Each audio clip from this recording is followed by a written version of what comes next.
I am love, I am light, I am peace, I am whole.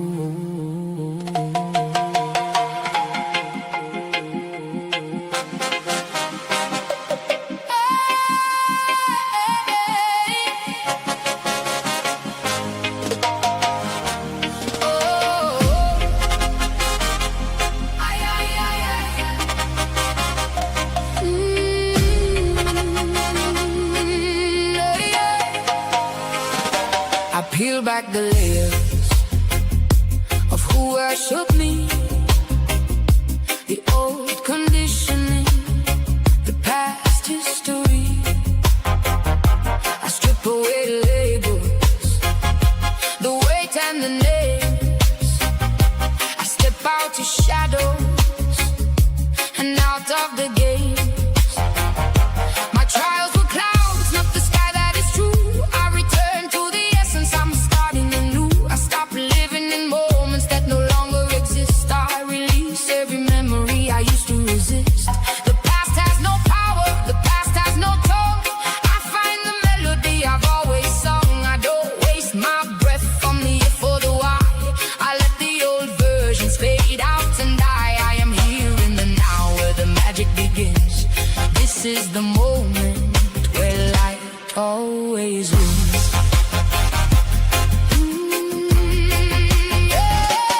I choose my freedom over their mistakes. I heal the root where my power awakes. I don't hold a grudge, I don't carry the weight. I release the anger, I release the regret. Forgiveness is how I remain so secure. No bitterness lives in the temple I build. I move through the world and I feel so fulfilled. I am love, I am light, the frequency shining through the night. I am the source, I am the flow, the only truth I need to know.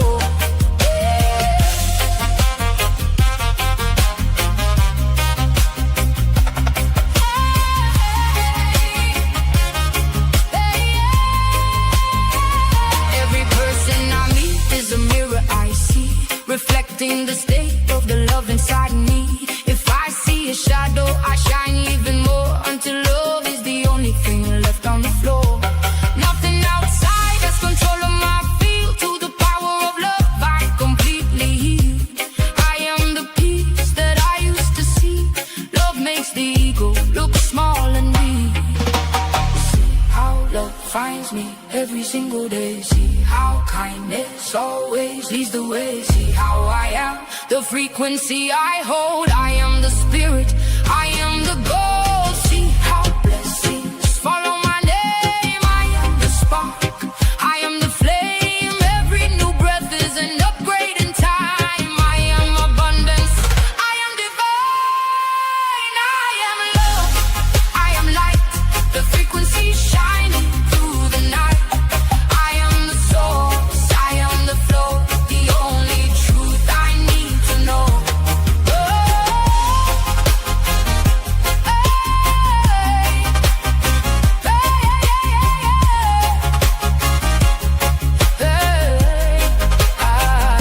I choose to see beauty, I choose to see grace. I see the divine in every face. Negative energy has no place in my mind. I leave all the heaviness drifting behind. The highest vibration is where I reside, with nothing to prove and nothing to hide. I am the ripple, I am the sea, I am the love that sets everyone free. My heart is an open, eternal door. I don't need to search for signs anymore.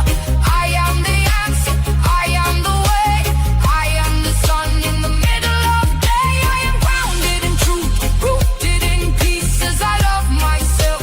All struggles cease, I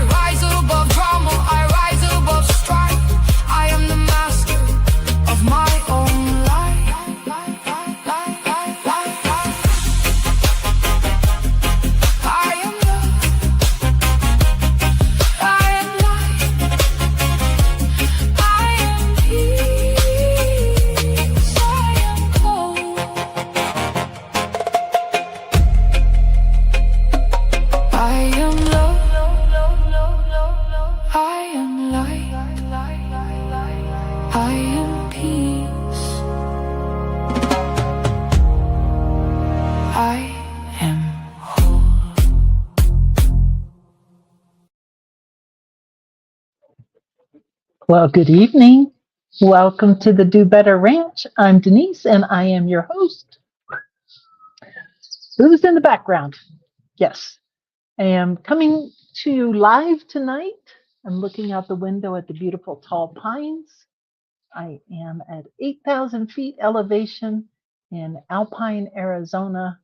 Yes, I am still on the road, and if I have my way, I will be again very soon. So, yeah, that's our friend.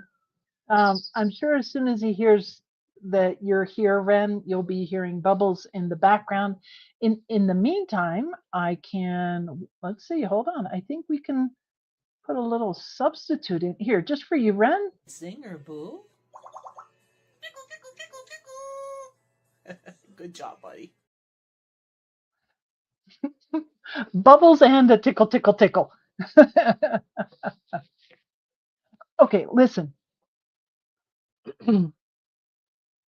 I wanted to do this show because I got a little peeved when I heard somebody say something negative about themselves. And we hear it and we do it ourselves. I'm dumb. Or you'll hear somebody say, well, I'm a diabetic. Well, come on now. Maybe now, but not forever. Or I'm sore. Well, it's not forever. I'm fat or I'm too thin or whatever it is. We got to be more gentle with ourselves. So tonight I want to talk about the practice of identification. Now, listen, it makes the world usable. We need things. Now, there's a certain friend of mine and of yours. She's not in the chat too often, but she uses a term to label things that she can't think of a name. She calls them doobers. I like that because it kind of goes with the Do Better Ranch. And so that little doober over there, you know, but it's a label, right? It's a label. It makes the world usable, it makes the world go round. And so, it's one of the basic human things that our minds will do. And because without it, nothing makes sense. Nothing makes sense. It's just impossible, right? So when we identify ourselves as sick or less than or broken or any other negative attribute, thingy does work, Lily. Yeah. We're actually helping to create that reality, and that's kind of the area I want to get into tonight. Might be a little woo woo for you, but I got all kinds of things. We're going to explore how to stop reinforcing that old story and start drawing on things. I know you may not like him, but I like him. Neville Goddard. I like listening to his affirmations out on YouTube. The opening song, the licensed song that I got from the High Vibration Ship, most of her lyrics come from Neville Goddard's writings. And I love that. I mean, almost verbatim. But she sets them to a catchy tune. And of course, you know James Allen, and maybe not by name, but you know the famous quote, as a man thinketh, so is he. We'll take a look at that. But we lost Scott Adams back in January. It's been over 6 months now, but his Reframe Your Brain book is still one of the best recommendations I can give you. And I'll do a quick reframe example or two with you in a little bit. But I don't want to get, because it gets kind of heavy, but I'm a huge fan of Dr. Jordan Peterson. I know that's a polarizing thing for some, but I like him. And I specifically want to talk at a high level. I won't nerd out too much. Um, but I like his work on Ocean, which is an acronym I'll explain a little bit later in the show. And then I've I've been a fan of his self-authoring course. It it might be 7 years now, maybe six or 7 years now when I did that the first time. It's still a great exercise. And of course, you know how we roll on the ranch. We have to talk about the founding fathers, and I'm going to talk about how they identified. So, anyways, I got some fun stuff. Look at that. Look at that. Nerd out all I want, Lily. I know this is right up your alley, baby. Oh, hey Ed. I'm so glad you and Tammy made it. Thank you for being here. Fabulous. The gang's all here. Let's roll, baby. Oh, you know what? Before I didn't have this in the slide deck, but I don't know who this is, but this person, guy, I don't know, this guy. If you guys are out on pilled.net, would you please return the favor he has shown to me? Show him some love, please. It's Snarl Barky. That's just a clever name, and I love that. His moniker is Not Your Average Dog, but out of the blue, he kind of crossed my path and has been reposting my show and giving it the red pill and hitting the buttons and doing the things and redoing it closer to showtime. Just because he's trying to support, you know. And so anyways, this is me supporting him back by getting you to follow him. So thank you, Snarl Barky. I appreciate you. All right. Isn't that a great eagle? Oh my God, I just love that eagle. Woo! Yeah, that's awesome. Yeah, I did see, I see, Ren and Lily are chatting over here on pilled.net. By the way, if you're joining us on X, thank you very much. Out on YouTube, thank you very much. And Rumble, listen, I'm sorry, I might be able to see your comments, but I am in a remote area and too many windows kind of crashes my internet. So even Starlink, because I'm in the trees and Starlink likes a clear sky, not treed. So anyways, but hit the buttons, do the things, and I'm really glad you're here. Yeah. But over here on pilled.net, Ren and Lily are chatting about the Eagle Cam. There's a famous eagle on the interwebs called Jackie, and she was attacked and put into rehab. She was in really bad shape. So anyways, yeah, I did see that. And just a love for these big birds. Just love them. Yep. All right. So tonight, like we do normally on the Do Better Ranch, virtual, by the way, there's no physical ranch yet. It is here. It is coming. It might be in this area. There's actually a place that's 19 miles up the road from where I'm at. It's called the Beaver Creek Ranch area. It's pretty remote, and this is rustic where I'm at. But it was a 6-mile dirt road to get to it. I was going to go check out the property, but it was 6 miles of dirt road, and we have had some torrential monsoon rains. So for now, we're just virtual. But on the virtual Do Better Ranch, we do things like lift good humans up, and we celebrate our country, and we celebrate patriotism. So in light of that, check this. Oh, this video is so good. This is, I wrote it down. Laura Janners posted this. L-O-R-A, oh, maybe it's Janers. L-O-R-A Janers, and she's out on TikTok. Listen, look at this beautiful video. Oh, it's Patriot season, baby.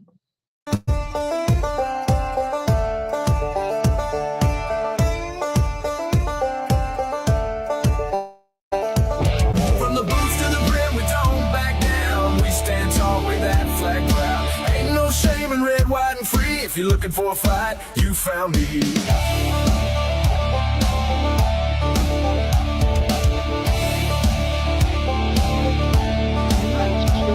Got stars in my veins, stripes in my soul, bald eagle glare when I'm taking control. No handouts, we built this land with grit, stained fists, and calloused hands. That freedom ink, I bleed it bold on every dirt road and every stronghold. I'm the spark, I'm the flame, the damn parade. I'm Uncle Sam with the renegade blade. I'm made in the USA where the brave still rise and the strong don't stray. From small town roots to the city blocks, we don't run, we don't punch clocks, we build.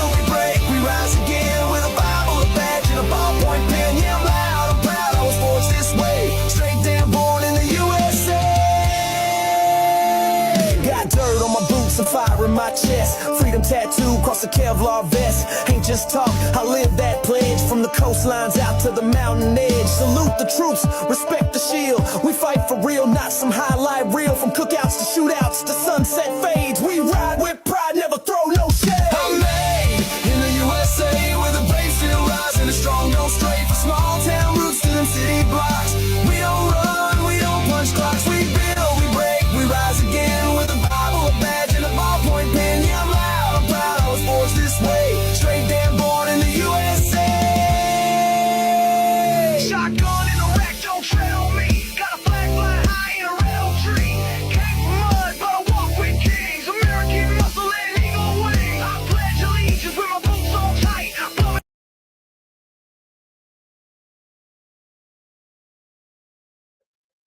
They just rocked it. They just rocked it. Love it. Absolutely love it. We don't punch Crocs. No. No. They probably don't even wear them.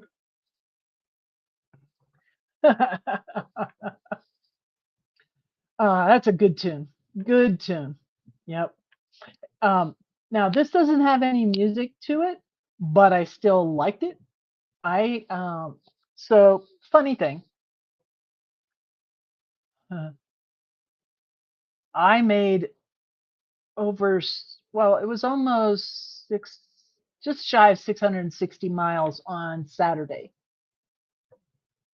Driving back from Indiana. I made it it was St. Robert, Missouri to Amarillo, which was about 660 miles. And that's a long day. It's a long day for me, but it was even a longer day for Boo in the truck. He's a good sport, but I got to be cognizant of wearing him out too. But two things I wanted to share with you about the trip was on Sunday, Saturday. This horse smelled the barn. I couldn't get back to Arizona fast enough. And then something shifted on Sunday. I couldn't get my ass in gear. I couldn't get packed up and on the road. I was just dogging it. Well, it turns out there was a pretty bad accident near Moriarty where I ended up Sunday night. And I'd either been in it or stuck in it. And then it was over 100. It was like 101 to 103. And sitting there in the heat and traffic for hours is not a good thing for my heat anxiety. So they had it all cleaned up just as I was turning off the road. But before I left Amarillo, right, there's always a reason. Before I left Amarillo or Amarillo, I went back around because when I was eastbound, I had a camper and I stayed at the Big Texan RV park. And just outside the park was it's a spray paint park. So you can bring your own spray cans of paint, and they've got old cars, and they've got slug bugs, old VW Beetles, and they have them. They're not with engines or anything. They're just the car bodies, and they look like this. Look at this. Yeah, that was for you, Ren. Look at this. It's not a fancy video. But they put these cars in there, and then you can just go around and be creative and just paint over the paint over the paint. Look at that.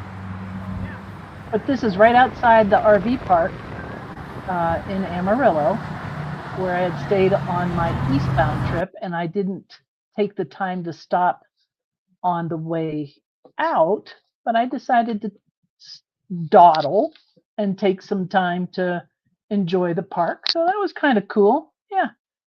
Yeah, that's a place where you can spray paint. Yeah, it was cool. There were people there writing things and, crawling up inside the cars, and, it's fun. That's what road trips are supposed to be for. And then I also just because I can, I was taking a little break and I was sitting in the truck. And beautiful day on Sunday. And I just I kept hearing this clanking and I couldn't figure out what it was. And I looked out the truck window and this is what I saw. There's no other sound to it. But I saw her just waving up there and I was like, you know what? I got to capture that. She was just beautiful. It was just a perfect blue sky and there's our beautiful flag. There's our beautiful flag waving. Yeah. So I thought I'd share that with you. I'll probably make it I'll probably make it a TikTok eventually if I get around to it, but just thought I'd share that. So anyways, I dawdled, and then I'm like, I don't want to go home. It's too freaking hot. And so I got myself a little Airbnb VRBO rustic cabin for a few nights. I'm still working during the day. And then in the afternoons and evenings, it's all mine. So I'm still on the road. I'll be home Friday night. I'll be home. And then I may be back on the road next week. We'll see. We'll see. Stay tuned. Stay tuned. So, anyways, I wanted to share a few good humans with you as well. Oh, look at that. I shared that last week too. I just love that. Just a quick reminder, the 250 is all year long.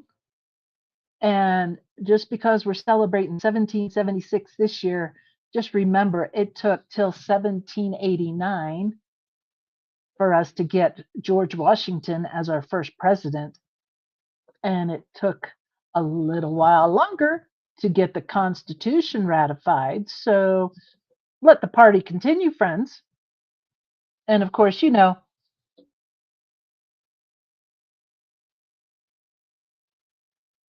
oh yeah, sometimes you gotta, Lily, you gotta pick your road trip partners carefully. Not everybody, like there's nobody, no friend of mine that could have made the 660 miles on Saturday with me. That is just Denise driving. Yeah, yeah.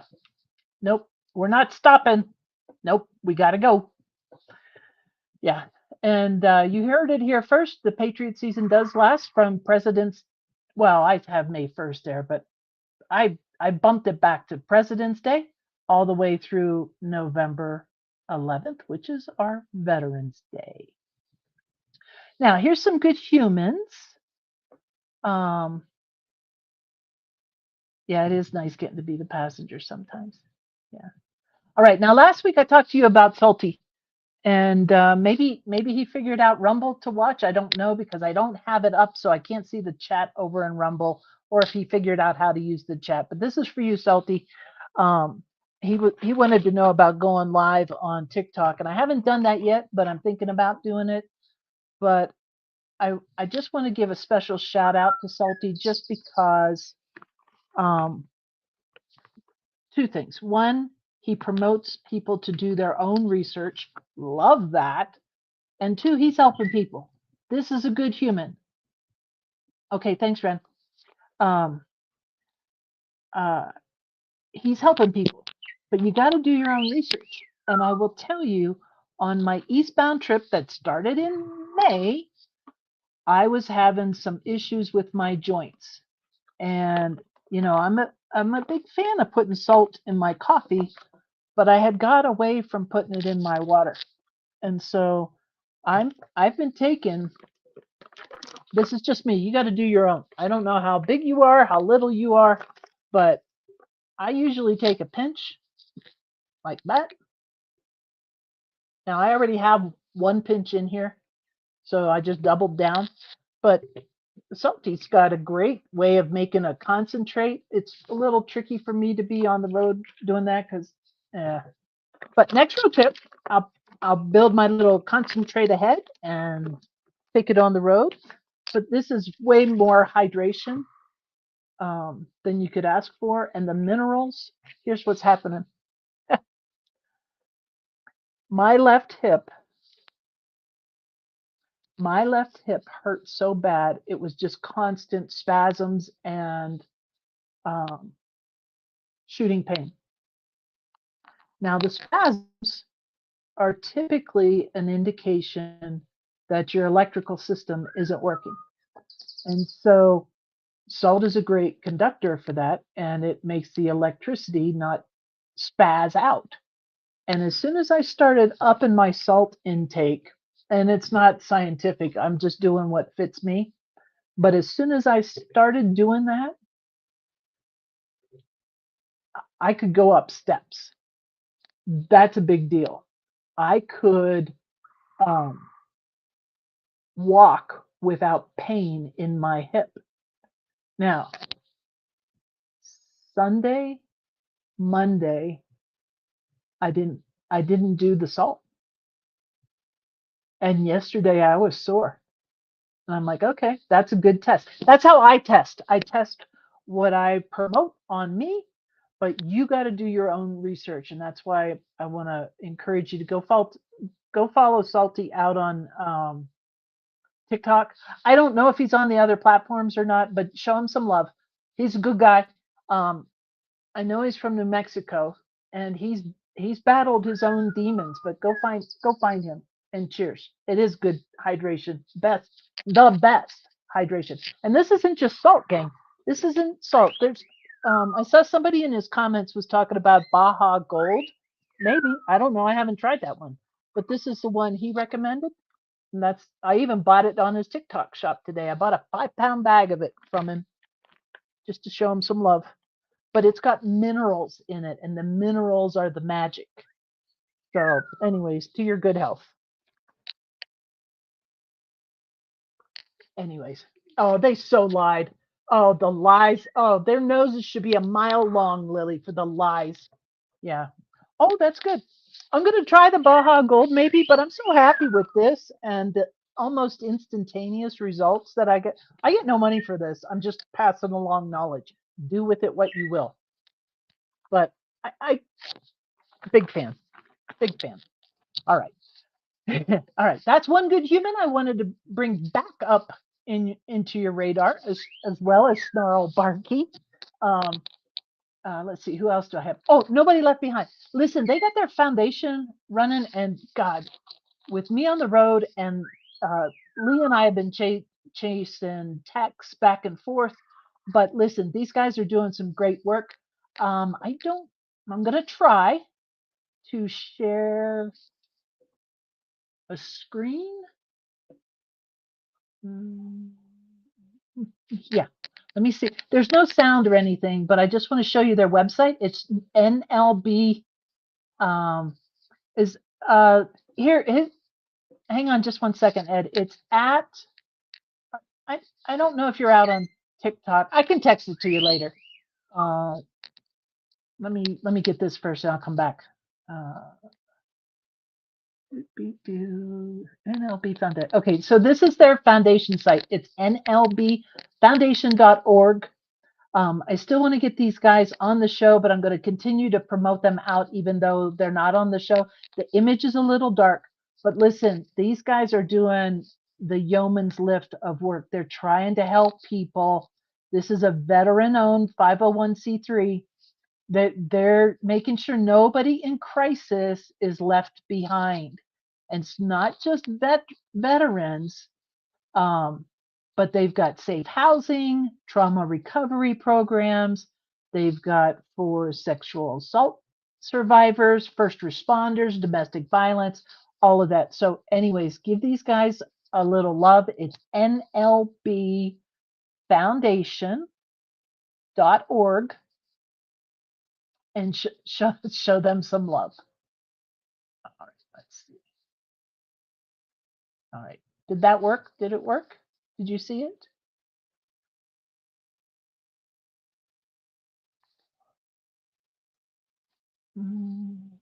I don't know. Did that webpage show up? Did somebody tell me? Did the webpage show up? Maybe. I don't know if it showed on the page or not. Anyways, you could go to their website, or if you're out on the YouTubes, you can go to at Nobody Left Behind 2025. They got videos and stuff out there, so check them out. Oh, okay. I don't know what's up with this screen sharing nonsense, because I have other ones that I wanted to share too. Ah, curses. Here, let me see. Here, I'll do this. I could do it in Pilled. I can't do it over on the other ones. This is the Pilled is the only platform I have open right now. So there's NLB. Go check that out. And then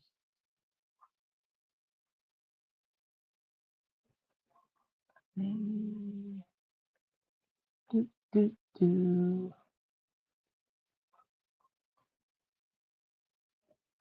Um,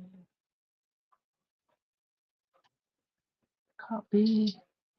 Oh, there it is. Did it show up? Okay. All right. So anyway, go show those guys some love. They're good humans doing good things for the population.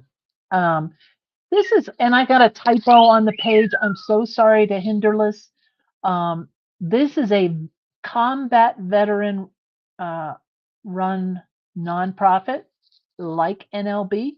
It's Hinderless 22. Their mission is more narrow. They are on a mission to end veteran suicide. So their website is Hinderless 22. 22 was the alleged number of suicides each day of veterans. The number is actually doubled or tripled that, but 22 kind of stuck. So it's hinderless22.org. And there's my typo. On TikTok, they are Hinderless, not Heinerless, Hinderless22. That's their handle over on TikTok. So anyways. Oh, okay, Lily. Thank you for being here. Yep, absolutely. But anyways, they do a lot of good work. So let's show them the love too. All right. Last Good Human, I want to shout out, and I guess I'm not going to be able to do it because I can't seem to share a screen. But if you are interested in what Phil has been doing and his team have been doing with the Q drops and some videos and some other things, you can go follow them at qag.news. They've got some really good stuff out there. If you're interested in that, there are some downloads available. There are videos available. There's how-tos available. There's some analysis tools. He's really beefed up the site. So go follow them, or go check out the site, and then follow them on Truth Social and X, so you know what's going on. Good stuff is going on. That's what's going on. Okay. All right. So before I get into that stuff, the whole identification thing, I didn't know this, and I'm pretty sure it's not gonna. Let me see if I could do it in a new window. Hold on.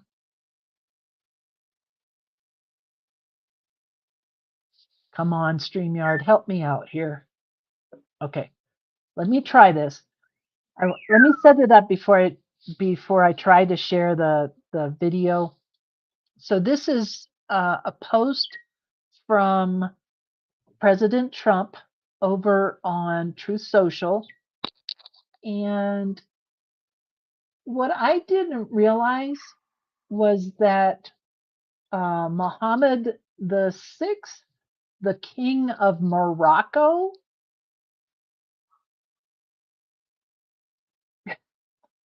they have a highway, and I forget how long it is, but it is literally called the President Donald J. Trump Highway in Morocco. In Morocco. What? That is crazy to me. Let me see if I could do this.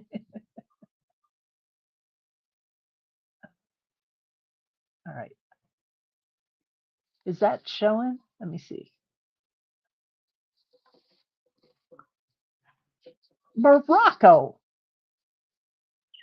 Hang on. I want to see if it pops up on Pilled. There's a little delay from what I see. Yeah, it's long. Yeah.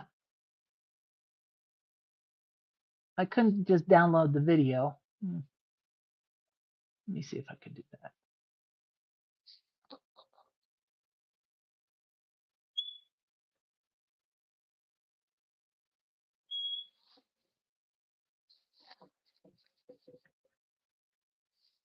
Hold on. Maybe I can. Here, let me. That's not working. I'll stop doing that.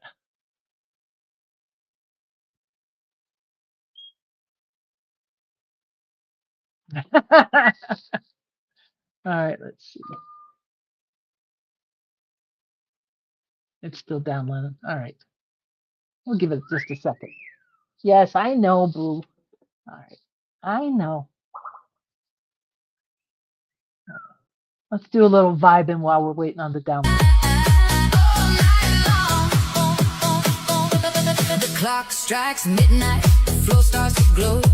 We hit the dance floor, let the good times roll. Your hand in my hand, we spin and we slide. Feet moving faster than the stars in the sky. The bass keeps thumping, the horns start to cry. We twist and we turn till the morning is nigh. Ain't no tomorrow, ain't no end in sight. 'Cause the rhythm's got us burning so bright. Because we jive all night long. We forget about the world. We forget what's wrong. Hearts beating double time, souls singing strong. Because we jive, because we jive.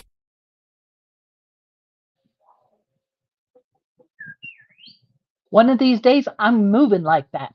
I'm going to move like that. It'll be glorious. All right, I got the video. Here we go.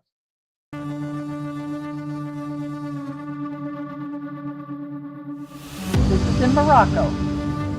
What does a road really connect? Two places? Perhaps. But the roads that shape history connect something far greater. Under the visionary leadership of His Majesty King Mohammed VI, and thanks to the historic courage of President Donald J. Trump, the Moroccan Sahara has entered a new era in the pursuit of peace, dialogue, and prosperity. In 1777, Morocco became the first nation to recognize the United States of America. 9 years later, the Treaty of Peace and Friendship laid the foundation for what remains the longest unbroken diplomatic relationship in U.S. history. For 2.5 centuries, friendship, trust, and dialogue have bound Morocco and the United States.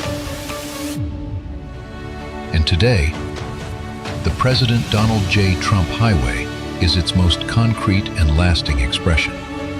Some roads shorten distances, others shape the future. At a cost of nearly $1 billion, this road connecting Tiznit to Dakhla stretches over 1,055 kilometers, making it one of the longest in Africa. The President Donald J. Trump Highway forges a new continuity across Morocco's southern provinces, connecting Atlantic Morocco with its natural African extension. From Tiznit to Laayoune, the highway runs for 555 kilometers through some of the continent's most spectacular landscapes. A dual carriageway, 16 engineering structures, and Morocco's longest viaduct, turning a natural obstacle into a seamless link. This section connects northern Morocco to Laayoune, one of Africa's emerging Atlantic metropolises. Further south, the President Donald J. Trump Highway pushes the horizon toward Dakhla, one of Africa's most captivating destinations, and home to the future Atlantic port. Positioned only days by sea from the major maritime gateways of Europe, the Americas, and sub-Saharan Africa, the port places the region as a hub within reach of the world. The highway carries that connection inland, forming a continuous corridor further into the African continent. It opens territories long defined by distance, unlocking the region's rich potential and laying the foundations for a new era of development.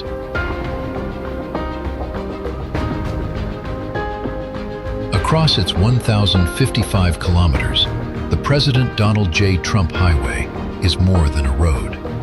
It connects cities, ports, markets, and people.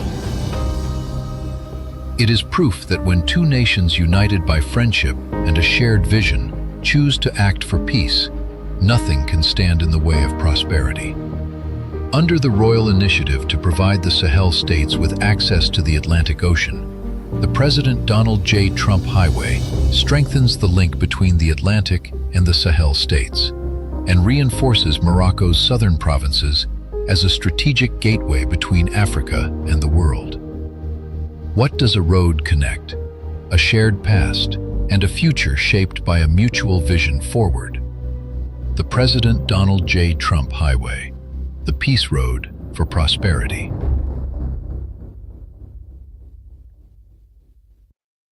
Is that not fantastic? That makes me so happy. I love that. The Peace Road. And if you're not sure where Morocco is, maybe you know where the Mediterranean and Atlantic Seas are, and the Rock of Gibraltar. Morocco is on the African continent. Yeah. It's the top leftish side of Africa when you look at it on the map. Yeah. Yeah, there you go. Yeah, and it's just beautiful. But did you catch in the video the continuity of relationships that we have in Morocco? Did anybody learn that in school?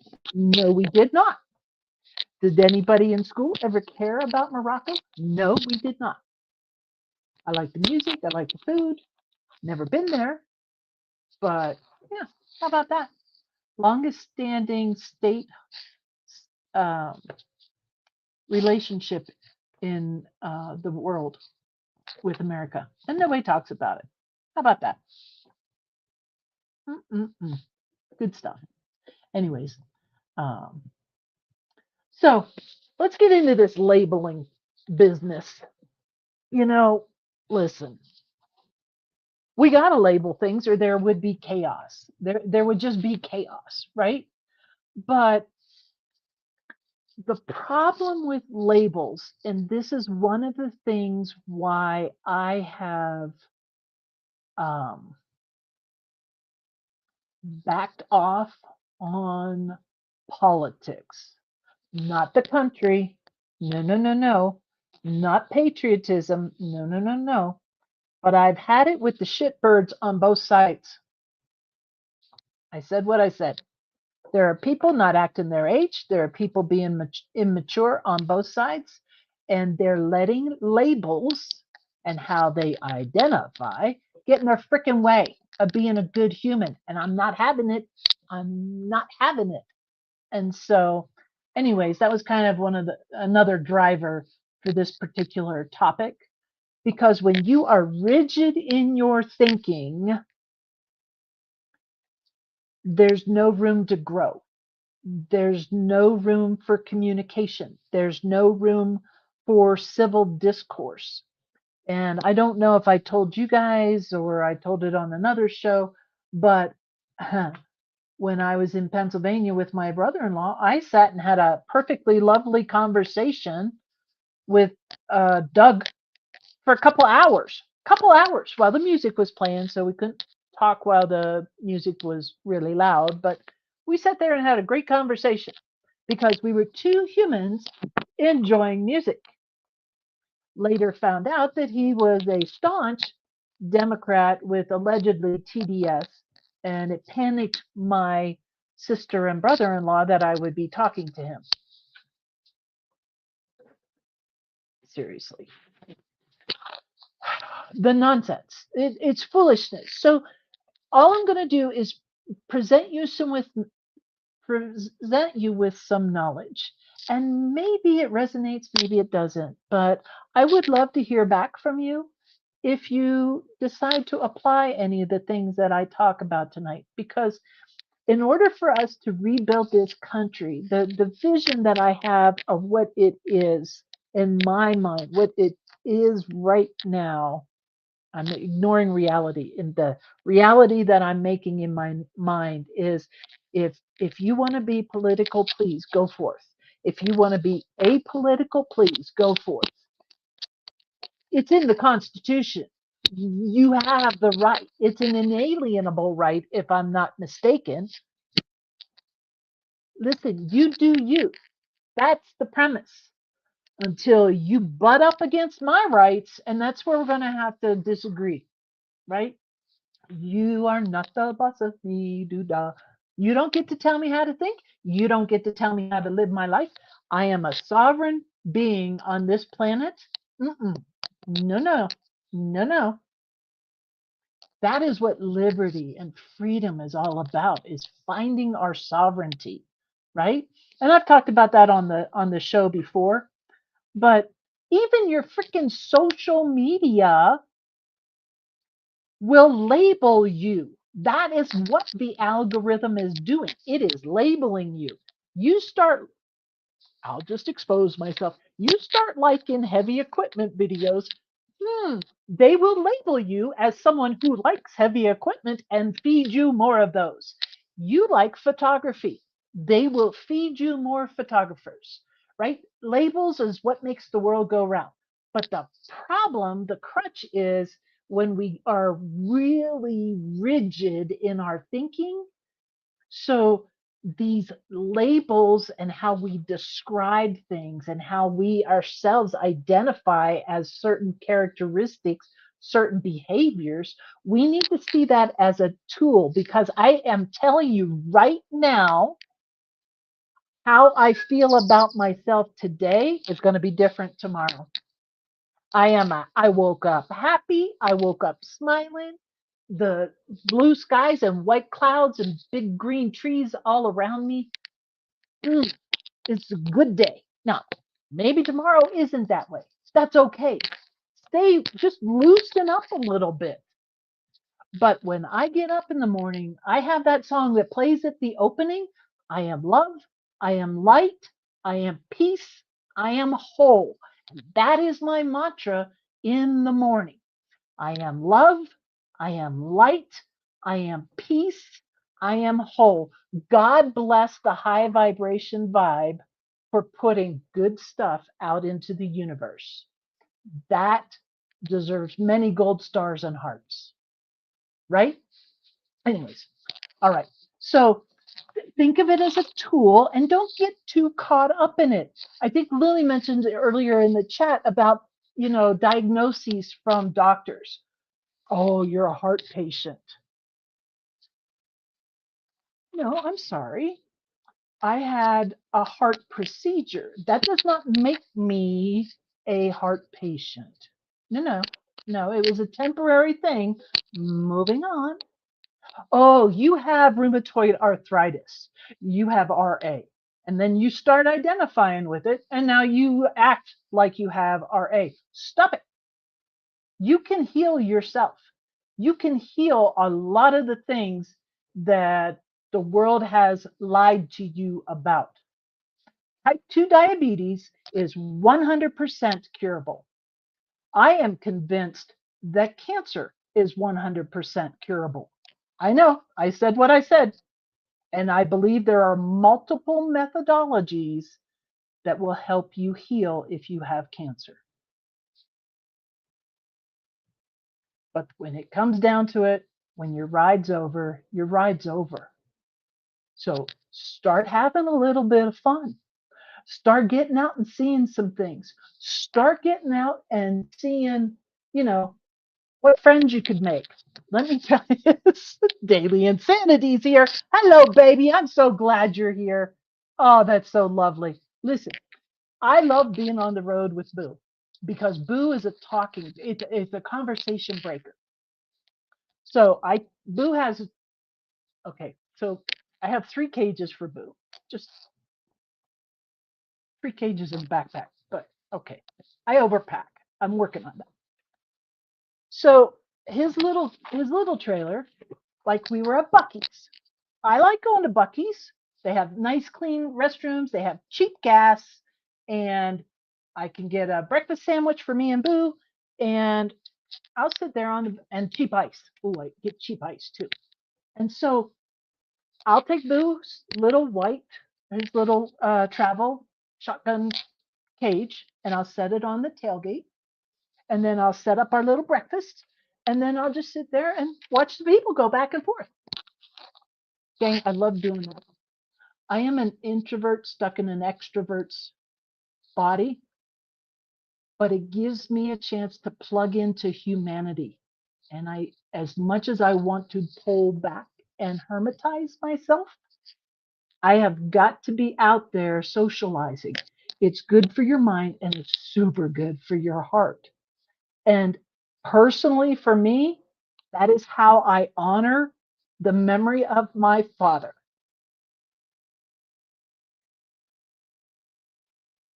Because he did it every day of his life. He never met a stranger. So while Boo and I sit on the tailgate, people will walk. Is that a bird? Yes, that's a bird. Is that a pigeon? No, it's not a pigeon. People are funny. And I had one kid, he maybe 20, 19, 20. He came up, can I hold him? I'm like, you can, but he'll put a hole in you. He's like, oh, well, I'm not afraid. I'm like, that's awesome. He goes, I have a bearded dragon. I'm like, that is fantastic. And he moves along. Conversation's 20 seconds long. It doesn't last that long, but it's enough to fill you with goodness, to raise your vibration. Okay, we have got to do better. And if I went around just putting people in buckets and labeling them, oh, they have pink hair, so they're probably not going to like me in my big moving pro-America truck. You know, I got a FAFO sticker on there. I have a sticker on there that says the second protects the first. I have Bigfoot carrying a flag. I have the names of the 13 soldiers who died in Afghanistan. I have big eagles on my doors. I have a flag on the hood. You know, there's people out there that don't like our country. Well, you know what? I could let that get to me, but no, I'm going to let them walk on by. If they want to talk, I'm there to talk, right? You got to put yourself out there to see what happens. Yeah. Oh, Ken. Oh, yeah. Ken and I talk all the time. And Ken is, look at that crazy thing. 15 to 20 miles that boy walks every week. I'll get there.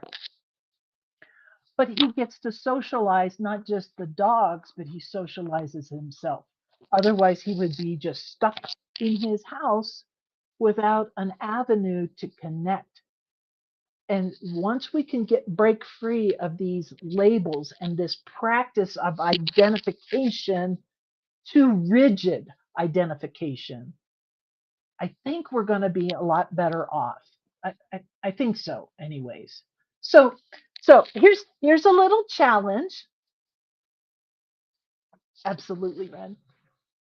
It is great for random conversations, and that's fun. There's like no commitment to it. It's like sending a stranger a text. Like that's it. You're welcome. Move along, right? But check the box. You had a little social interaction today. Now, here's a tough question. And I need you to think about this because I really would like to hear your answer. And I'm going to show you some ways to unravel it. Now, I purposely did not prep an answer for this. I swear I did not do this. I knew what was coming. So, oh, look, Ken using stickers now. Look at him go. That's fantastic. I need to steal that sticker. I don't have that one. Thank you very much. All right, good. Excellent. Squirrel. Okay, so when somebody asks you, Who are you? Or you ask yourself, who are you? How do you describe, how do you label yourself? Well, I'm a safety professional and learning consultant. That's my daytime gig. And of course, nobody knows what learning consultant is. It's just a fancy, I teach and I create learning materials. But I'm a trainer, public speaker. But these are things that I do, right? But if you were to answer that question without a vocation attached to it, without an occupation attached to it, even if you're retired, who are you? That's a tough question to answer, right? And so, I mean, just think about, I am me. Yeah, absolutely. Ren, you are the most authentic me I know.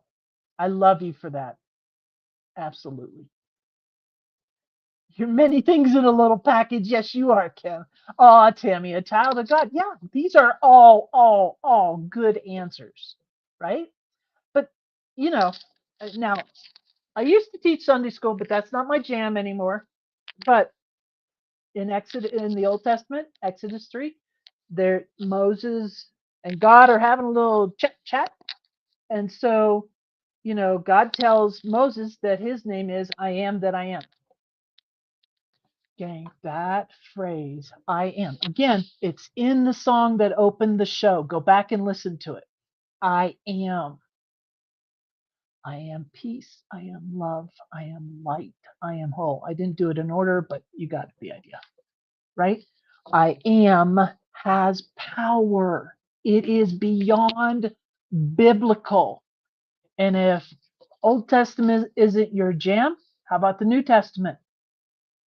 And this makes the people who still go to church a little squishy. They get a little angry with me, but that's okay.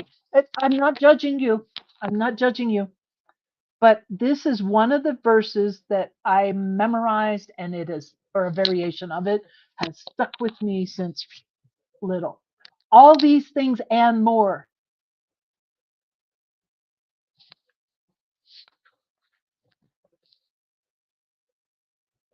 John 14, verse 12. Verily I tell you, whoever believes in me will do the works I have been doing. What were those works? Oh, I don't know. Healing the blind, healing the lepers, raising the dead. Well, I don't know that that's a good idea. Spreading love and light, turning fishes into food. Yeah. Just saying.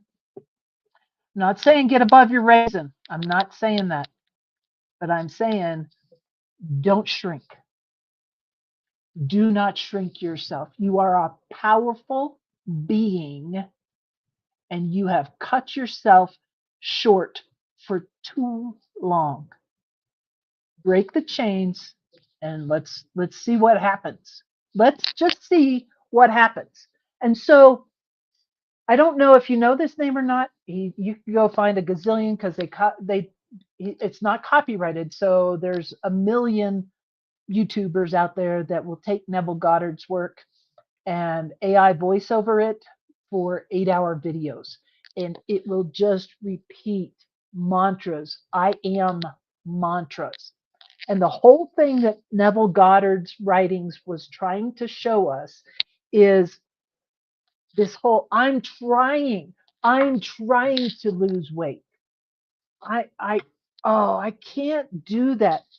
All the negative side, or it's just out of reach. I can't quite get there. Well, maybe, and I'm in the group too. I'm not preaching. I'm with you as I'm preaching to myself, right? Listen, this is me working on my ranch. I see the ranch. I know what it looks like. I don't know where it is, but I know what it looks like. It's reality in my mind. And the more I think of it and the more I fine tune that visualization and say that it is here now, the closer that reality becomes. I believe that. Now, I could be wackadoodles crazy, And it's okay if you think that. I'm okay with that. But isn't it, to me, it's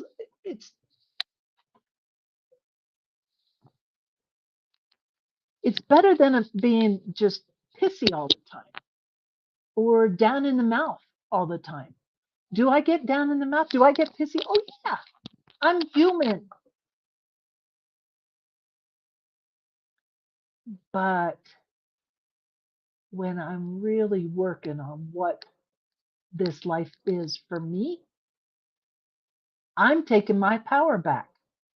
I'm going to create my reality. Yes, it doesn't magically appear, but I put the work in because I know what I want. I know who I am. Just saying, you got to do it. So instead of saying, I am trying, I am whole, I am rising, I am learning, I am trying to lose weight. Well, how about that? I'm losing weight. I lost weight. It's already here. It's already done. Okay, Ken, you could be the big package. There's that James Allen quote, right? As a man thinketh in his heart, so is he. Right now, that is, what is that? 123 years ago. Still valid today, and I'm pretty sure that is even older. If you look at the Stoics, and I can't remember which one from ancient Greece, it might be Socrates, it might be Marcus Aurelius. But there's something similar. It's an enduring theme. Let's call it that. So, so if I'm single and I don't want to be single, I have pictured who I am with. I know what they look like, at least in my mind's eye. I haven't met them, but I know they're here. Kind of like the ranch. I know it's there. I know what it looks like. And when I see it, it'll happen. You got to believe it in your heart. Aristotle probably can, yeah, probably. But this identification thing is important.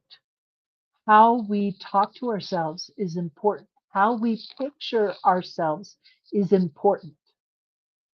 There's nothing like a picture of yourself in a group to realize, oh my God, I really am tall. When my friends come up to my shoulders, and I don't realize, I don't think about that. My friends, most of my friends come at least up to my shoulder or close to it, but I don't think about it. But a picture of me heavier than I've ever been, that's enough to change my reality. I'm done. I'm done. I'm going to get back to my fighting weight. Ken and I were just talking about this the other day. In fact, I had gone over to visit him and his wife in California when they lived over there, and they did a great photo shoot. When I think of myself, there is a picture, and I meant to find it and I didn't find it.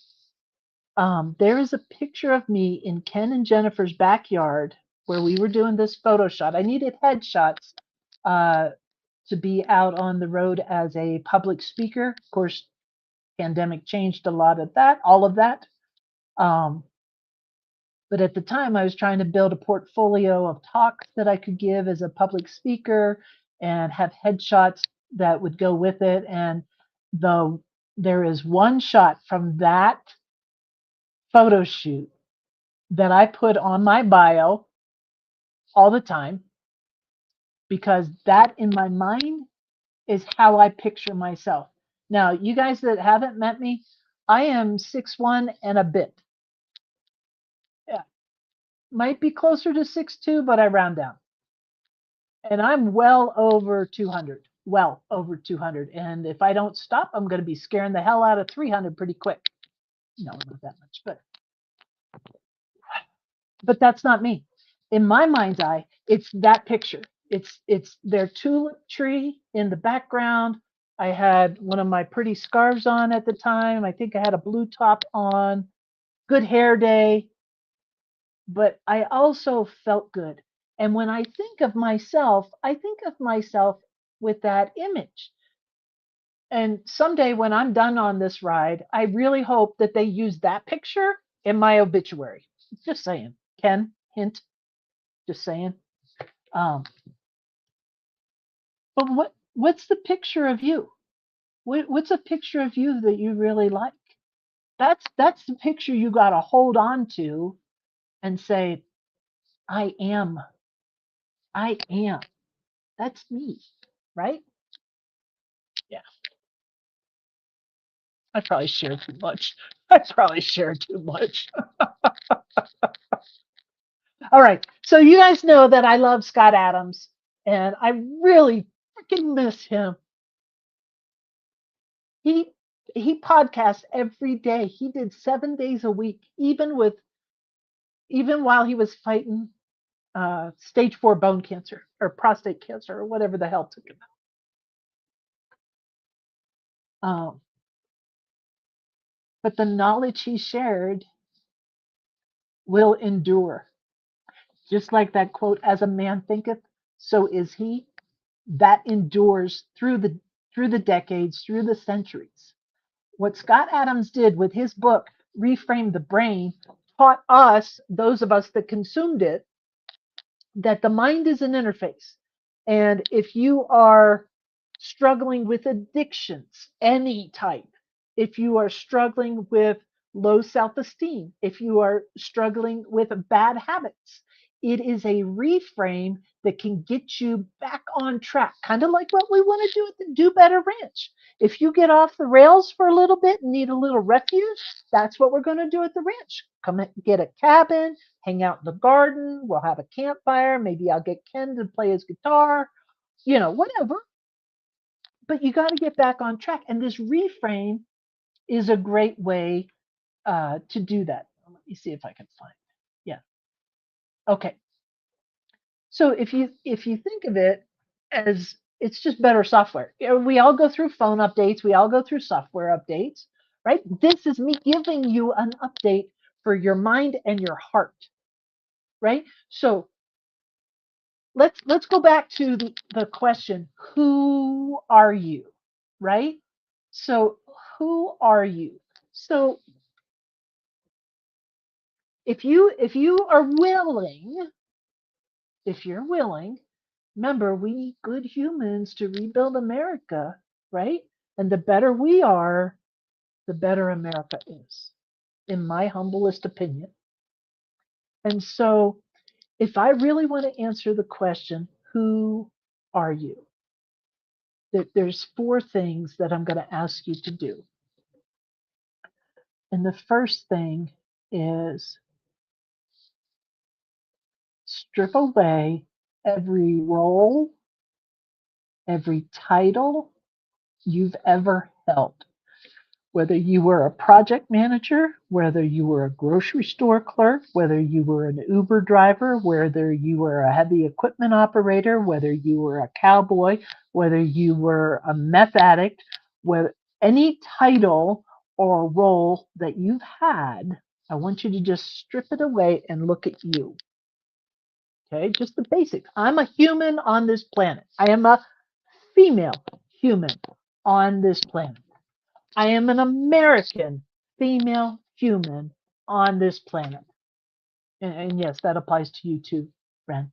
Yes. Okay. So that's the first thing. Just strip away any title or role that you've ever held. Okay. The second thing I want you to do is ask yourself, what quality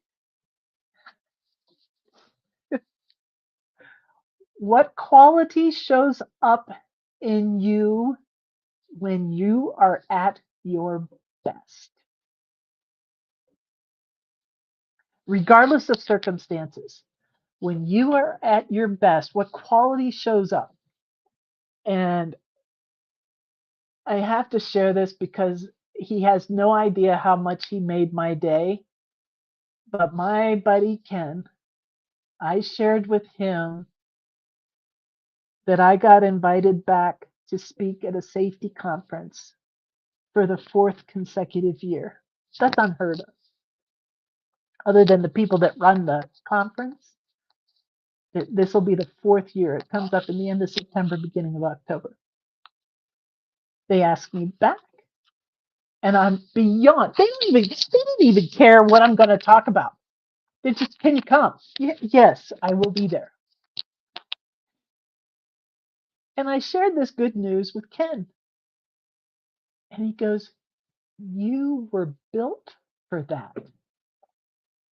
And he's right.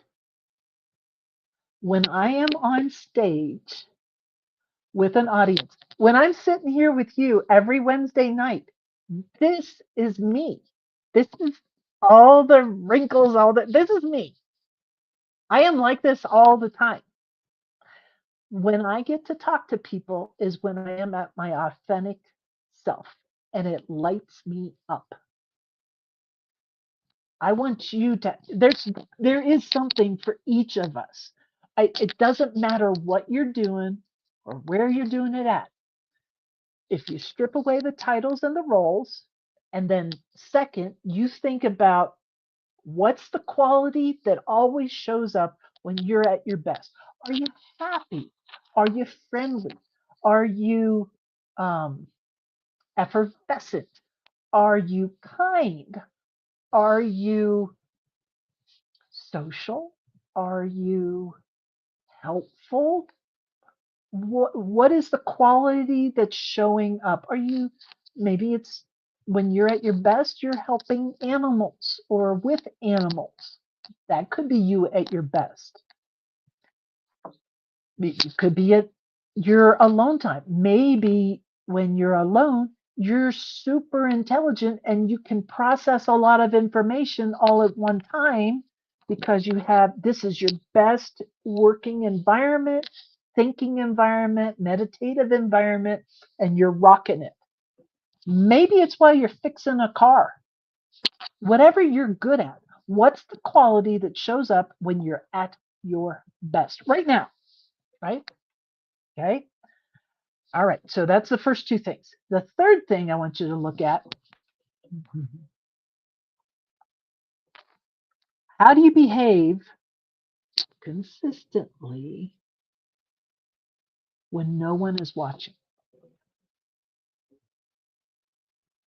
How do you behave? What's the consistent factor about you when nobody's watching?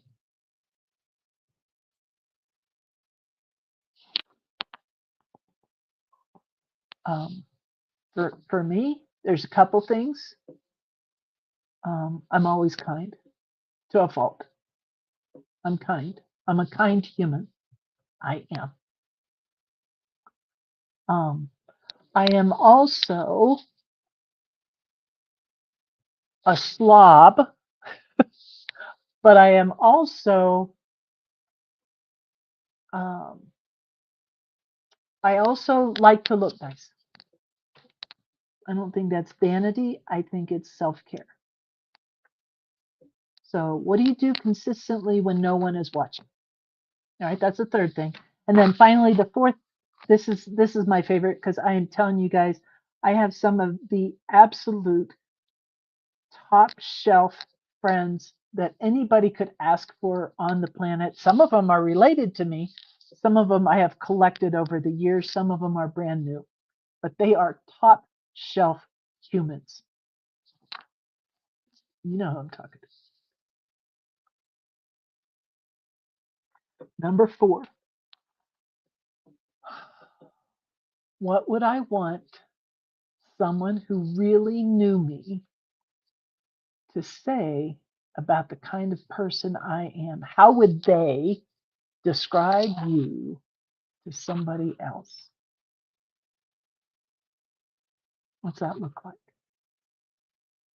So those four things, and it's not that, I mean, this takes some thought. You have to think this through and, let it simmer maybe on the back burner a little bit.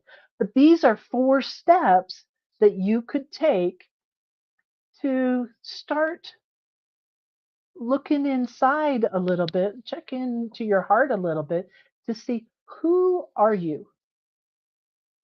Who are you? No title, no role. What am I like? Well, hopefully you don't have to use that for a few decades. Ken says he already has the eulogy written. All right, no title or role. What characteristic, what quality characteristic shows up when you're at your best? What do you do consistently when no one is watching? And fourth, how would someone who knows you really well describe you to somebody else?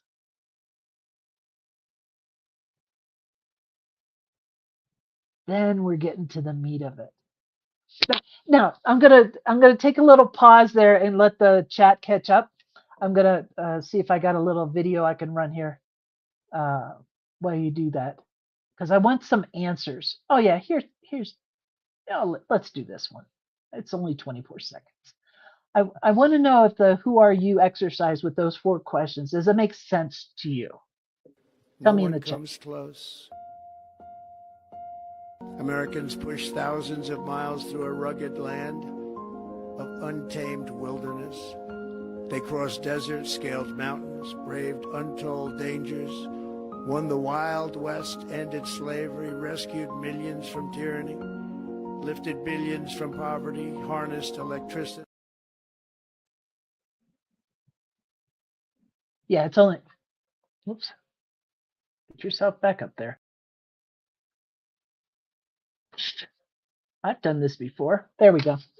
It's a really short video. Ken, you sent that to me? Let me see if I could do this.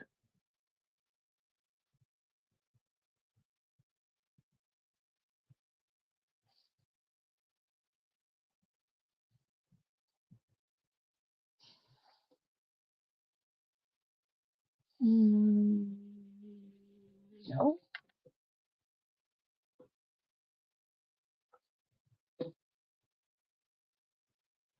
Maybe email it to me. Yeah, but my phone's not connected to the thing. Yeah, I wanted to share the picture. Oh yeah, there it is. That's me.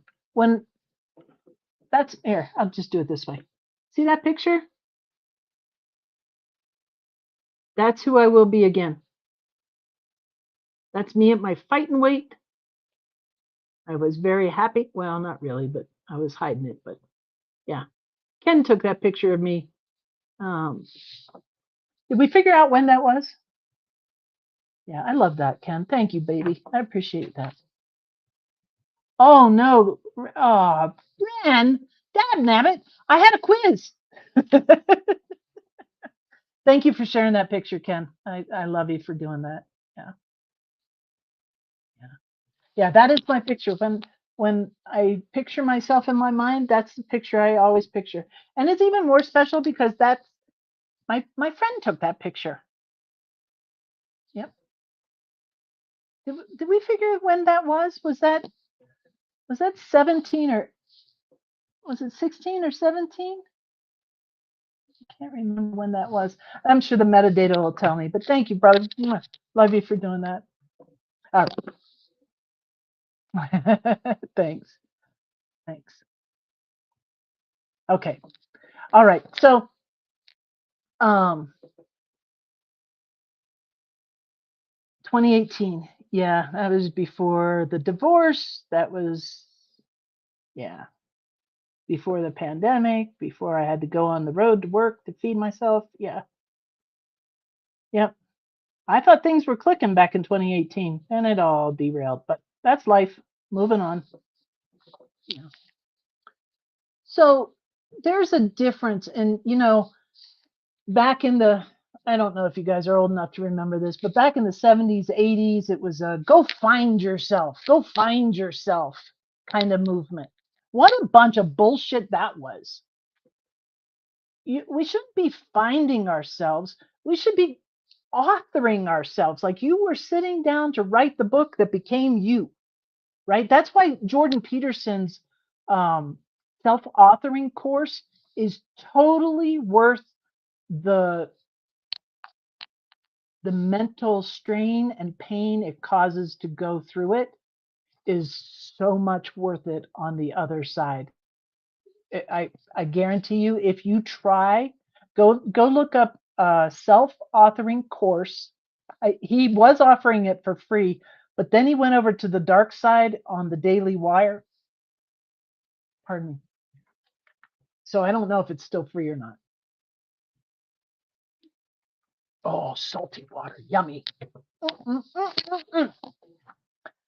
Anyways, but think of it as authoring yourself. You're authoring yourself to be, I'm someone who keeps showing up even when it's hard. That's a great I am statement. That's a great authoring statement. Instead of I'm whatever I'm thinking in my head, don't do that. I am what I do. What your behavior, not how you act, right? What you do. I am a person who turns pain into fuel instead of into an identity. I am the kind of person who protects what is good and builds what is missing. Now, I replace the word man with person there. I am the kind of man, God, we need men like this.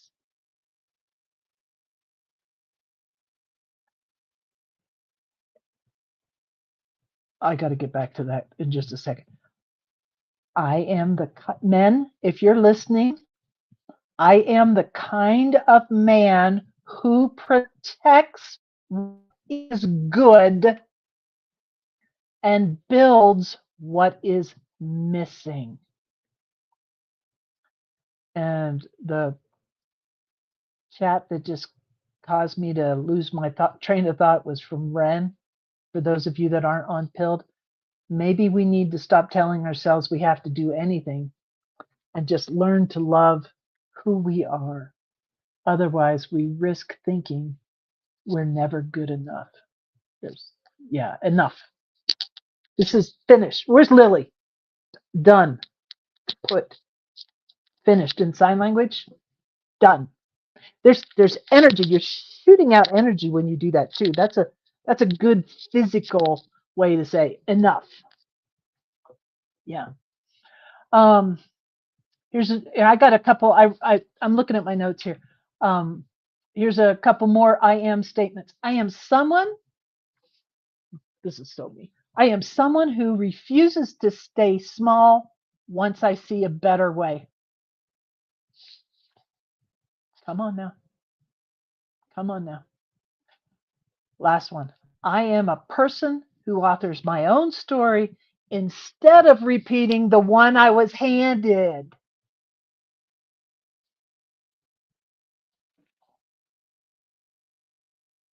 Who are you? It's time to self-author. It's time. Now, back to Jordan. Do I have that on the slide? Let me check. Nope, not yet. Okay. As far as the maybe I need a little caffeine. Hold on. Oh, the sky is turning gold. There's big monsoon clouds through the trees, and the sun is setting, so they're all lighting up. They're peachy orange colored right now, and they're going to go rose and dark pink and purple here pretty quick. Ah, gorgeous. So if you do the self-authoring thing, one of the things that the exercise will take you through is past authoring. So you as a kid, you as a teenager, you as a young adult, you middle age, however old you are, right? So you do past authoring, right? Because you can, this is how you fix and cure PTSD, is getting it rewritten in the brain. I was a kid who had bad things happen to them. I am not those things. That is past authoring. The present authoring is a full inventory of where you're at right now. The goods, the bads, the ugly, the faults, all of it inventoried, right? So there's a past, there's a present, and of course, a future authoring. You get to write that. It doesn't matter what happened in the past. It doesn't matter what's going on now. The ride is not over. Finish with your hair on fire. It's going to be great. Future authoring. So anyways, there's better people out there that'll do that than me. But, Jordan Peterson does some really great work. And, oops, I'm going backwards on the slides. Yeah. Oh, I had a slide for those 4 things while Ren was out of the room. Ren, this is for you because I didn't remember what was in my slide deck. Those are the 4 things. No titles, no roles. What quality shows up when you're at your best? Who are you really when no one's watching? And what would somebody who knows you really, really well say about you, like if they were introducing you or talking about you to somebody that doesn't know you? Answer those 4 questions or think about those 4 things, and then you can start to get to the answer, the real answer of who are you? Now, this is a little deep. I hope Lily comes back for this part. But this is a Jordan Peterson thing, as well as the self-authoring tools that he offers out there. And you don't have to do his. You can spend some time on your own. What he does is he gives you worksheets that helps guide your writing and guide your thinking. So I think it's worth it. I downloaded the future self-authoring thing for free when I did it. It was brutally painful looking at the past, looking where I was then. And I can do the future easier than I can face my past or the now, just full disclosure. But it's well worth it. It'll change you. It'll change you.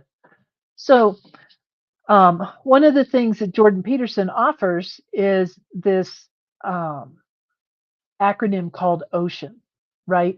And what it really does is, now remember, he has been a clinical psychologist for decades until the Canadian government took his practitioner's license to be a clinical psychologist. And then it got caught up in court and he got sick and a bunch of other things went sideways. Oh, I see pinks. Oh, so pretty. All right. To help you understand you, right? Because here's where we do better, right? If I'm brave enough to look in, how do I feel about my openness to experience, right? What I'm doing right now by being by myself in a cabin with very few humans around, wild animals. Well, Boo's not a wild animal, but the ones outside. There's a lot of people that couldn't do this. There's a lot of people that couldn't drive across country by themselves. There's a lot of people that couldn't do it without a schedule. I am very open to experiences. I want to see this country. I want to experience small town Alpine. I want to experience America. So I do those things. So this is use the acronym OCEAN, OCEAN, to help find the words that describe who are you, right? I'm super open to experiences. How curious are you? How's your imagination? Do you like novelty? Or do you prefer, a little more rigid, more familiar? No judgment, just do a little self assessment. It's you, not me, right? You got to look at you.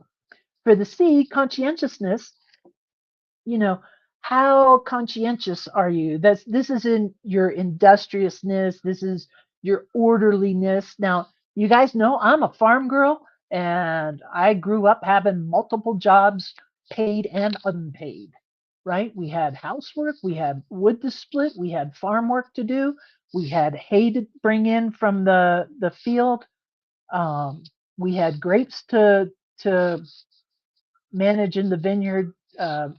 I say grapes, but it's a vineyard. So there's weeding and there's tying and there's trimming and there's picking and there's selling in the shop. There's all kinds of things, right? So my industriousness, like, am I a worker, right? Do I get things done? Yeah, okay, I'm good at that. Orderliness, not so much. Not so much. No, I'm getting better though because I have a friend who is crazy good at it. Thank you, Cindy. And I'm getting better at it. I am orderly, right? So when you look at your conscientiousness, how industrious you are, how orderly you are, it's a good gauge through the psychological lens, the clinical psychological lens, that it's one of the strongest personality predictors of success after cognitive ability. Discipline, follow through, structure. Discipline, follow through, structure. I'd give myself a B- in this category, right? I just saw Owen. I usually shout out Owen Gregorian over on X. Brilliant poster on X. He doesn't write it all, but he aggregates a feed of worthy knowledge, in my humble opinion, on X. I don't get to read it all because there's so much of it and I still have a job. But one of the things that I just saw from him was back in the maybe 70s, 80s, might have been in the 90s, back. It was more than 20 years ago. They used to say for kids that had anxiety, and I know it had to be the 90s because I actually remember using this because I could not freaking pass a programming certification test I was trying to take. I could teach it, I could do it, but I could not pass that freaking test. God, that frustrated me. Anyways, they used to say, picture the receipt of your pass fail as a pass. Picture your score as an A, picture your percentage as a 95 or whatever, right? They said, picture that and you'll pass your test. What a bunch of bullshit that was, right? Owen Gregorian just shared an article on X this week about how that was bullshit, that the data wasn't calculated correctly. And when they went back to configure it, what they saw was,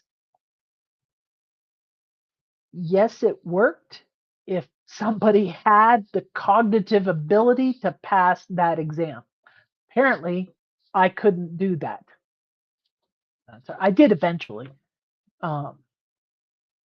but put me off tests for sure. I'm not a good test taker at all. But that's your conscientiousness, right? What's your industriousness? What's your orderliness?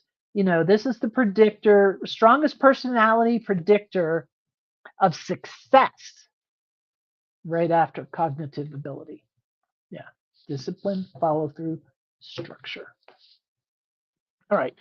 Extroversion. I just said it and nobody believes me when I say this, but I am a Gemini. I am an introvert stuck in an extrovert's body. I am too tall to miss in a crowd. I can't shrink and hide in the back of a room. When I am in a room, you know it. It doesn't matter how quiet I am. It's just one of those things. Extroversion. That's enthusiasm plus assertiveness, right? It's energy from the people. It's positive emotion versus energy from, say, solitude and reflection. Different vibe, right? So, where are you on the extroversion scale? That's a good indicator to help you shape the answer of who are you. Fourth is agreeableness. Now, agreeableness is, this one gets a little muddy if you're nice. I really like kind people. Nice people piss me off now. And it wasn't until I understood the difference between the two. Nice people are just too agreeable. They'll just lay down and take it. Those people. I used to be one of them. Yeah, whatever you say. Yeah, whatever you say, boss. Sure. I don't want to rock any waves. I don't want to cause any confrontation. I don't want to cause any conflict. Yeah, that was me. I ain't that way no more. Mm-mm, mm-mm. Take it or leave it. Yep. It's compassion plus politeness. It's cooperation and care for others, without sacrificing yourself. It's not competitive or staying hidden, or say, nope, not past this boundary, right? I'm going to be very rigid on who I allow in, or can you go along to get along a little bit? Not get walked on, but just go along to get along. Are you agreeable? I was married to my ex for 15 years. This concept, he could not get through his thick skull. The whole go along to get along was completely lost on him. Nope.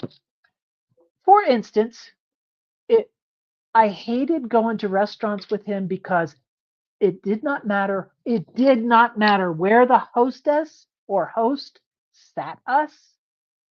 It was never the right table. He had to have it his way. He could not just go along to get along. That was it.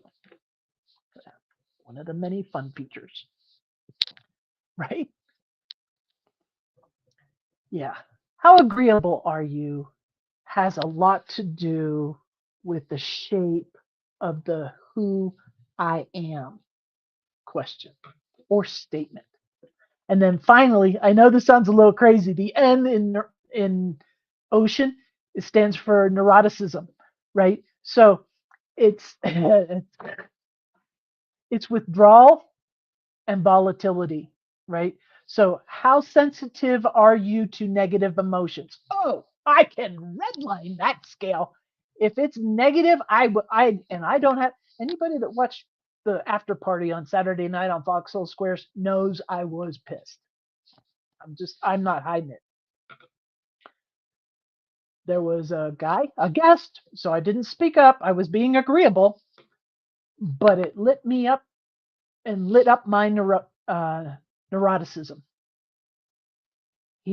They were talking about engines and motorcycles, and then he went down a path that said, oh, the women in here probably wouldn't care for this conversation. They probably don't know what we're talking about. Oh, come on. You want to light me up? Tell me I don't know what I'm talking about. Go ahead. Watch. It'll be fun. It'll be fun. Because I used to take it. I ain't taking no more. I wanted to throat punch that guy. If you watch the replay, I don't have a poker face. I was trying to be nice because it's somebody else's house. But I was pissed. I was pissed. You don't go down the path of saying, well, men built this country and women didn't. Like, I'm sorry. I am the oldest of 4 girls. I was raised on a farm. There wasn't girl jobs and boy jobs. There was work to be done. We did both. Boy jobs, girl jobs. Give me that. Take him out to the woodshed. Anyways. Neuroticism here is not a negative thing, but it is how you react to somebody else's neuroticism?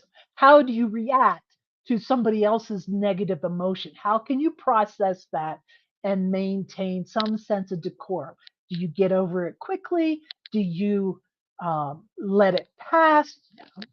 Do you respond in kind? No, right? But it's not a moral failing. It's simply a sensitivity setting that can maybe go into that past authoring. Like it will trigger a chain of events, like it did for me. My ex used to shut me down by telling me, "You don't know what the hell you're talking about." I was a certified project manager. I taught project management classes. He told me that women had no place being, had no business being on a job site. Listen, I wasn't on a job site. I was teaching the project manager how to run the frickin' job. You don't know what you're talking about. Yeah, it's still a trigger for me. I'm a work in progress. Just saying. Thank you, Ren. I love you for that. Yeah, he was a control freak. Yeah. He never met a good, strong woman, so he's stuck in stereotypes. Oh, yeah. That guy. Yeah, that guy, for sure. Yeah, him and my ex. Yeah. Anyways, so maybe those 4 questions, maybe this acronym that I've leveraged from Jordan Peterson's work, maybe that gives you an idea of how to shape your own answer to the who am I? I am that I am. That's you, baby. You're all that and a bag of chips, right? So that's how I wanted to share that with you, just because it good humans is how we rebuild this country, right? And it gets you to it once you understand your profile, right? It clears the fog. It clears that fog so you can direct your ship, steer that ship a little more precisely, right? Anyways, so hopefully that little uh, human software tip will help, right? All right. All right, let me wrap this up. Holy crap, it's 7:43. All right, ready. Jeez. All right. You know me. I love our founding fathers. I'm kind of partial to George and to Thomas Jefferson, but I I quizzed Grok on. I told him what I was going to talk about. I said, "So how does this tie into the founding fathers? How could you make those dots connect?" Oh my God, it came out so great. It just came out so great. And I'm going to share with you. Let me pull my notes up. What he wrote. All right. The men who established America did not treat self knowledge as optional personal development.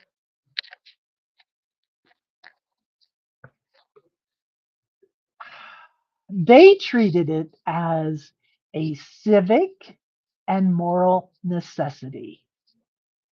Gang, for the shit we've been through the last 10 years with our country, and even before that, this is the answer.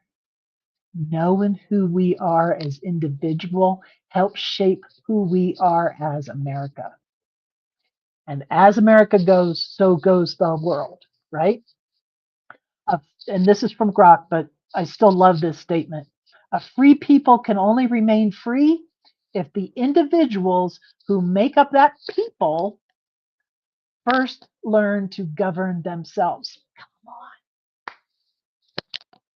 That's good stuff, right? Oh, that is good stuff. Now think about this. So Ben Franklin, right? You all know who Ben Franklin was, right? He created, now he on that ocean thing, right? On the conscientiousness, he was off the charts with this, because Ben Franklin, right? He created a deliberate system of 13 virtues. So these are the things he was doing his I am list. 13 things, right? He wrote these out. He's deliberately 13 virtues. He tracked them. He journaled. right? And this is how we know that he did that, because we have his writings to go back to. And he tracked himself daily, and he treated character as something you author through repeated, honest self examination. These founding fathers led by example. It's beautiful. This is this when I build leadership workshops, these are the people I'm thinking of. They are our past, but they are also our future, right? That self-awareness let him confront his own pride and temper, because you'll hear about that. You'll hear how he had a temper and flew off the handle at some of the other founders, or when they did the conventions, and how he was always moody or hip, very prideful, right? But they don't know how hard he worked to establish the 13 virtues and track it every day. But because he valued self-awareness, he valued his identity and identification of 13 virtues, he was able to negotiate. He was able to be equipped when dealing with a confrontational conversation. Yeah, Bren, that is just beautiful. Gosh, you should be the writer for this show. Her quote is, I think a lot of us have got more comfortable with ourselves through this movement. It's another aspect of the Great Awakening, and she is spot on. Well said. A little round of applause for Ren. Here, Ren, this is for you. That's for you, baby. Yeah. All right. No, I don't need to see myself. Okay. Let's talk about George. Let's talk about George. So, George, dude. So people laugh at me because I work online a lot of the time, and I still get dressed for work. I still do it. Like if I were going into an office. Now at my office, there's people with t-shirts and they're very casual, but I still get dressed whether I'm sitting in front of the computer or if I'm going to an office building. I took that literally when I read about George Washington years ago. You dress for the job you want. And George Washington was like that. I don't know if you guys know that or not, but he dressed like the general before he became the general. He dressed like a president and carried himself like a president before he became our first president in 1789. Yep. George Washington, this is from Grok. George Washington practiced almost stoic self-command. He repeatedly refused crowns. They wanted to crown him in the worst way. He refused third terms because he had already decided in private what kind of man he would be. The country trusted him with extraordinary power precisely because they sensed he had first conquered himself. Love that about him. Now, there's a bigger pattern. So you've got Adams and Jefferson and Madison. All of them were practice a rigorous self-scrutiny, right? They understood that the alternative was not to have an unexamined passion, or vanity might sink in, or there might be factions that develop. So these guys were rigorous in their self-awareness and how they identified themselves. And thank God they did, because that work that they did in that window of time shapes us to this day, right? They valued knowing themselves because they were building this. We don't do that. we go to jobs and say, all right, it's an 8 and skate. I did my time, I'm gone, right? Some do, not everybody. The work I'm doing and trying to do before I retire is for the future. I'm trying to build the leaders that are at the front lines and show them a better way down the road. Because when I'm gone, maybe somebody will remember what I said once. Maybe, right? But that's our founders. It's not a knowing yourself and the answer to who I am is not identity is not a private therapy, right? Because we interact with each other, we lean on each other. Where we go one, we go all.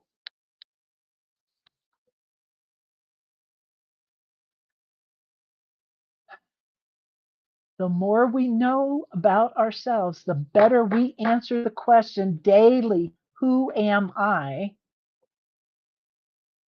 That is the first and most important act of citizenship.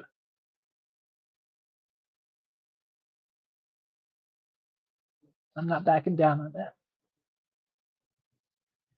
If you want to be a good citizen, know who you are, shape yourself, work on those virtues, make your own list of 13 virtues. I love that idea. I have not done that, but I've done some other things like the reframing and the self-authoring and those kind of things. Gang, do it. You will be glad that you did it, because you, my friends, you are not a product of your past or your current situation.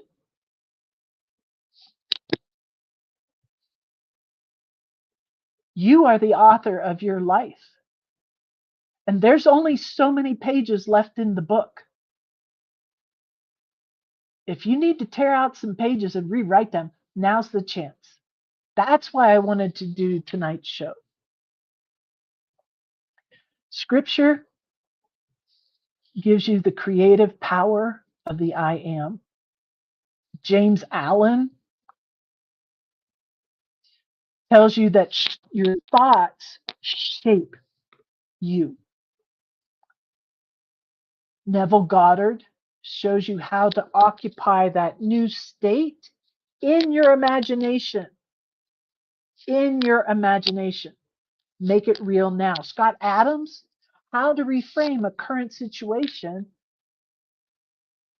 that reprograms your interface. Jordan Peterson, you author the identity.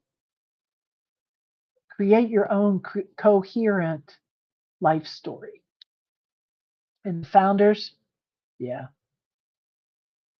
The founders demonstrate that this kind of work that we talked about tonight, that you guys were so gracious to show up for live. Thank you very much. Thank you if you're rewatching the show on a replay. Leave a comment, hit the buttons, do the things. I appreciate that. But the founders demonstrated that this work is not only personal, it is how free nations are built and sustained. Okay, that's the good stuff, right? Actually, funny you should say that, Ren. I went looking for bib overalls last night. That's so cute. Listen, before we go, I just had a couple things that I wanted. I usually shout out Spiritual Street Fighter. Just love her work, so I just want to give it. Look at that. This is one of the pieces she dropped in the last week or so. A beautiful, brave new world lies ahead. It does. It does. What else did? Oh, these were funny. I should have played these. These are. Listen. This is what TikTok thinks I am out on the interwebs of TikTok, because it feeds me this kind of stuff all day long. Look at this. Well, Sheriff, now we ride.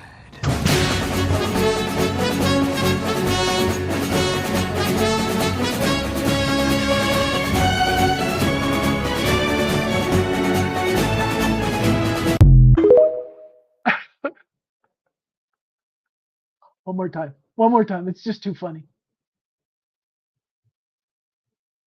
Now, Sheriff. Now, we ride.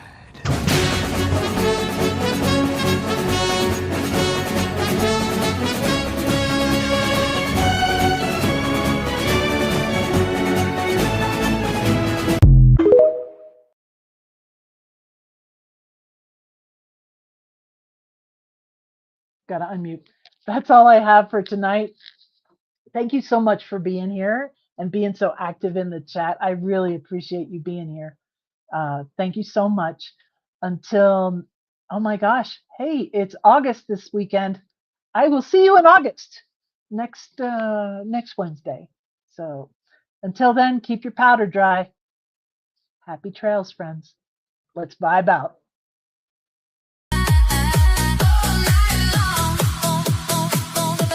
The clock strikes midnight, the floor starts to glow. We hit the dance floor, let the good times roll. Your hand in my hand, we spin and we slide. Feet moving faster than the stars in the sky. The bass keeps thumping, the horns start to cry. We twist and we turn till the morning is nigh. Ain't no tomorrow, ain't no end in sight. 'Cause the rhythm's got us burning so bright. Because we jive all night long. We forget about the world. We forget what's wrong. Hearts beating double time. Souls singing strong. Because we jive. Because we jive all night long. The clock strikes midnight, the floor starts to glow. We hit the dance floor, let the good times roll. Your hand in my hand, we spin and we slide. Feet moving faster than the stars in the sky. The bass keeps thumping, the horns start to cry. We twist and we turn till the morning is nigh. Ain't no tomorrow, ain't no end in sight. 'Cause the rhythm's got us burning so bright. Because we jive all night long. We forget about the world. We forget what's wrong. Hearts beating double time. Souls singing strong. Because we jive. Because we jive all night long. The clock strikes midnight, the floor starts to glow. We hit the dance floor, let the good times roll. Your hand in my hand, we spin and we slide. Feet moving faster than the stars in the sky. The bass keeps thumping, the horns start to cry. We twist and we turn till the morning is nigh. Ain't no tomorrow, ain't no end in sight. 'Cause the rhythm's got us burning so bright. Because we jive all night long. We forget about the world. We forget what's wrong. Hearts beating double time. Souls singing strong. Because we jive. Because we jive all night long.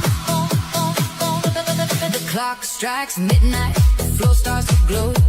We hit the dance floor, let the good times roll.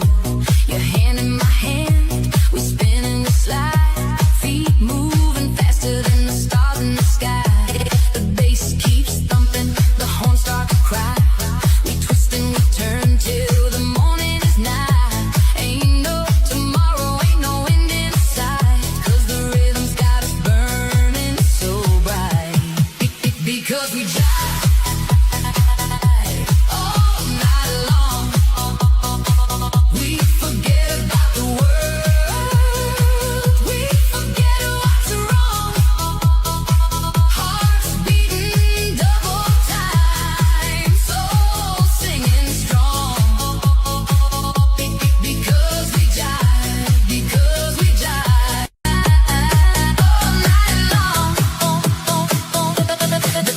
strikes midnight, the floor starts to glow. We hit the dance floor, let the good times roll. Your hand in my hand, we spin and we slide. Feet moving faster than the stars in the sky. The bass keeps thumping, the horns start to cry. We twist and we turn till the morning is nigh. Ain't no tomorrow, ain't no end in sight. 'Cause the rhythm's got us burning so bright. Because we just